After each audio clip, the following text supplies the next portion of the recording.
পবিত্ৰ ঈদুল আজহা আমাৰ হাদিছত আছে যে তুমি যিখন দেশত থাকিবা সেই দেশৰ সংবিধান মানি পেলাই চলিবা।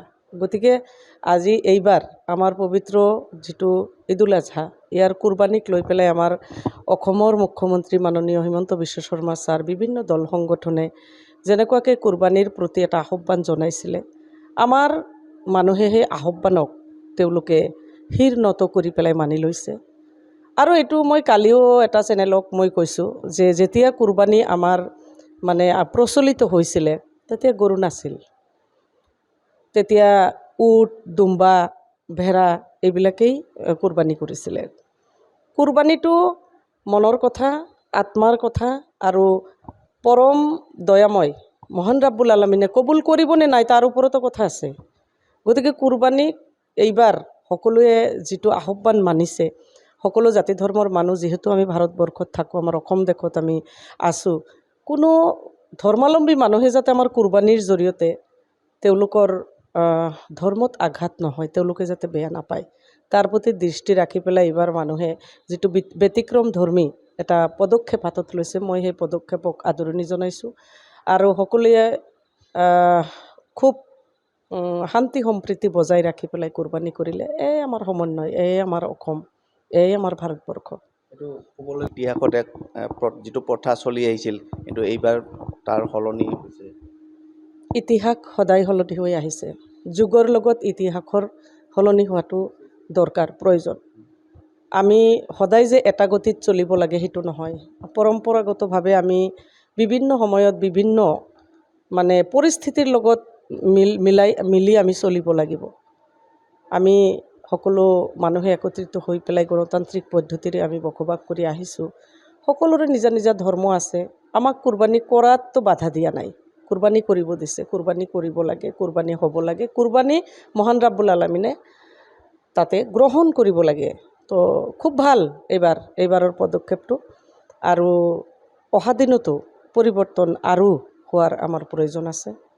আমি এটা আশাবাদী যে আমাৰ সমাজখনে অহাবাৰো খুব ভালকৈ আপোনালোকে চাব, এটা ভাল পদক্ষেপ লৈ পেলাই তেওঁলোকে কুৰবানী কৰিব। আৰু ময়ো যোৱা 5 বছৰ আগৰ পৰাই মই কুৰবানী ঘৰত মই ছাগলী কুৰবানী কৰোঁ। আৰু সকলোকে এটা সমন্বয় ৰক্ষা কৰি চলাৰ ক্ষেত্ৰতো মই আহ্বান কৰি আহিম আৰু কৰিছোঁ। যিহেতু মোৰ ওচৰতে বড়ো গাঁও, একেলগে বড়ো গাঁও, অকণমান এইখিনিত যাব আপুনি, আমাৰ যিটো মাছ শুকোৱা জাতি, আমাৰ জ্বলা তেওঁলোকে আছে। ইয়াতে গোৱাগাছাত আমাৰ অসমীয়া সম্প্ৰদায়ৰ মানুহ আছে। গতিকে আমি সৰুৰে পৰাই একত্ৰিত হৈ পেলাই বসবাস কৰি আহিছোঁ।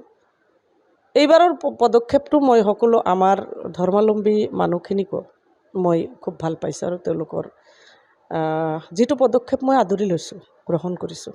ইতিহাস সলনি হ'ব, ইতিহাস সদায় একে নাথাকে। যোৱাকালি যিহেতু অসংবিধান সভাত UCC গৃহীত কৰা হ'ল, এই সন্দৰ্ভত কি ক'ব? যিহেতু UCCক লৈ যিটো ইউনিফৰ্ম চিভিল কোড, এই চিভিল কোডৰ জৰিয়তে আমাৰ বিশেষকৈ মই নাৰী সমাজ অকল নহয়, যিটো নিয়ম সেই নিয়মত মই দেখোঁ আমাৰ কোনো অসুবিধা নহয়। ইতিমধ্যে UCCত যিটো 4টা পইণ্ট আছে, যিটো এটা লিভ ইন ৰিলেশ্যন, সেইটো আমাৰ হাদিছ মতে, আমাৰ কোৰাণ মতে সেইটো একেবাৰে নিষিদ্ধ, হাৰাম, চাপ, হালাল নহয়, তাৰমানে বৈধ নহয়, তাৰমানে অবৈধ বুলি ঘোষিত হোৱাই আছে। এইটো আমাৰ কাৰণে খুব ভাল পদক্ষেপ।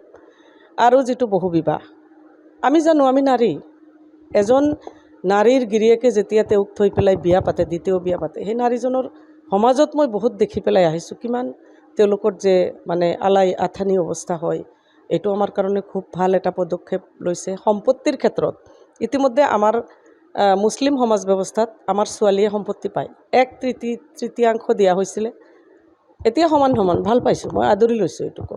ঠিক তেনেকুৱাকৈ বিভিন্ন যিখিনি মানে নাৰী সমাজৰ কাৰণেও যিবিলাক পইণ্টছ আছে, এইটো একেবাৰেই আদৰণীয়, আমাৰ কাৰণে একেবাৰেই কোনো অসুবিধা নহয়। 3 তালাক বন্ধ হৈছে, আমাৰ কাৰণে এইটো নাৰী সমাজৰ কাৰণে এটা খুব ভাল পদক্ষেপ, আগতেই কৰিছে। বাল্য বিবাহ বন্ধ কৰিছে, আমাৰ কাৰণে ভাল পদক্ষেপ। গতিকে বৰ্তমান আমাৰ যি NDA গভমেণ্টৰ মাননীয় আমাৰ ডক্টৰ হিমন্ত বিশ্ব শৰ্মা ছাৰ মুখ্যমন্ত্ৰী, PTCC ভাগ্ৰামা মহিলাৰী ছাৰ, নাৰী সমাজৰ প্ৰতি বহুত পদক্ষেপত ইতিমধ্যে আগবাঢ়ি গৈছে আৰু বিশেষকৈ মুছলিম সমাজ ব্যৱস্থাৰ প্ৰতি তেওঁলোকে বহুত সচেতন হৈছে। ইয়াৰ ক্ষেত্ৰত আদৰণীয়। একাংশই বিৰোধিতা কৰি আছে। বিৰোধ কৰা মানুহ থাকে, কিছুমান মানুহ থাকে তেওঁলোকৰ কামেই বিৰোধ কৰা, তেওঁলোকৰ গঠনমূলক কোনো চিন্তা নাই।